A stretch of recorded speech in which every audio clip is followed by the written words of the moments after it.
When you look at this, it's very easy to quite quickly take it for granted. And I don't know of anyone else who has as intimate a relationship as Cheeto does with the reptile. But in the research that I've done, there have been people who've had relationships with reptiles for, up to 10 years, and everything's fine, and all of a sudden they get eaten.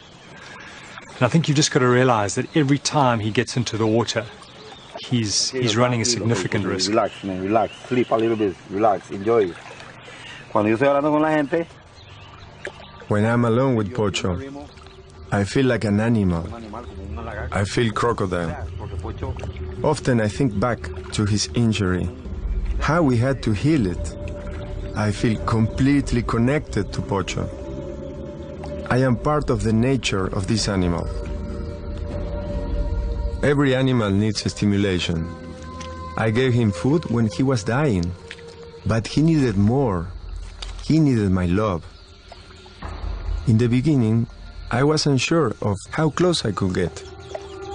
It took me a while to understand the signs he now gives me.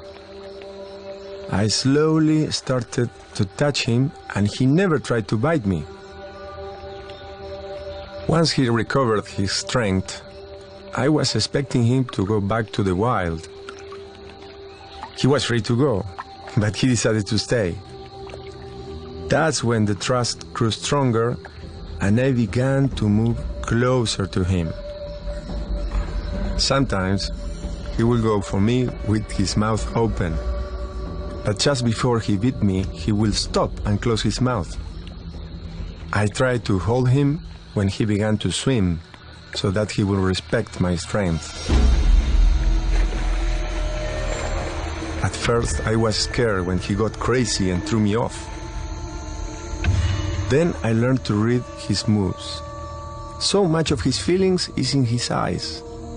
When Pocho is anxious, you can see a lot of blinking in his eyes. His eyes says plenty. When he's happy, his eyes are normal. I can tell this because I look at his eyes every day.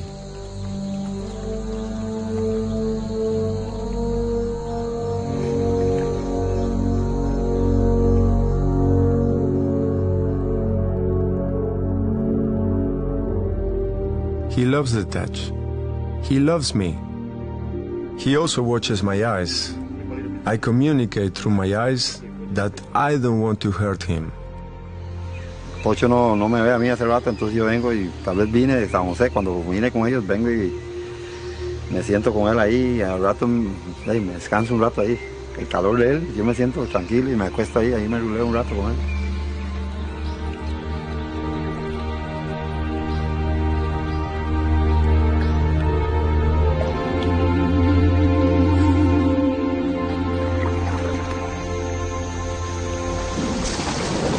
I think the one thing that you can't discount is that this animal was shot in the head, so it's not inconceivable that has somehow modified its behavior.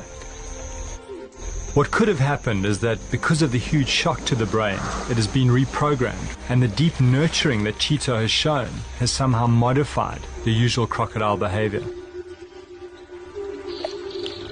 At my lightest touch, he now responds. If I try to force him in any way, he just uses his strength. He pushes me out of the way.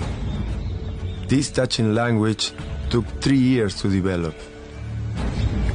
There is another form of communication. You see, crocs can feel a struggling animal from hundreds of meters away. I use the vibration I make with my hands in the water to communicate with him.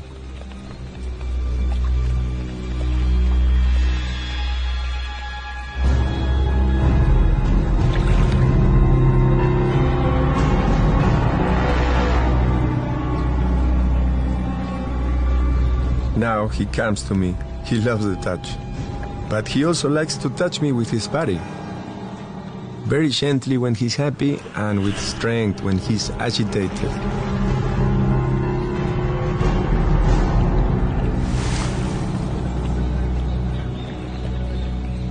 We have this routine of movements we have created over the years, like two dancers. We are in a dance.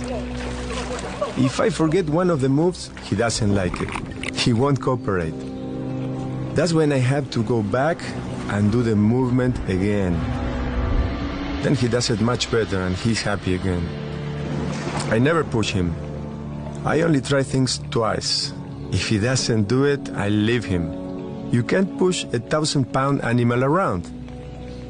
When you first see this, you immediately think it's impossible. And then, of course, you start to, as a human being, you try and think of some kind of rational explanation for it. And the first thing that comes to mind, of course, is that it's a feeding dependency. But there are periods of time where he doesn't feed the animal for up to 3 weeks, and yet the animal still comes to him. It still seems to seek out that connection and that interaction with him. When I gave him food, I hit him with the fish. So he associates that feeling with biting and eating. When I touch him with my hand, I touch him gently, so that he knows it isn't food and won't bite me. He gets excited when I go in the water. He loves the touch. He loves to play. If I had to go away for a few days, he gets agitated. He waits for me. He doesn't bite me because he respects me.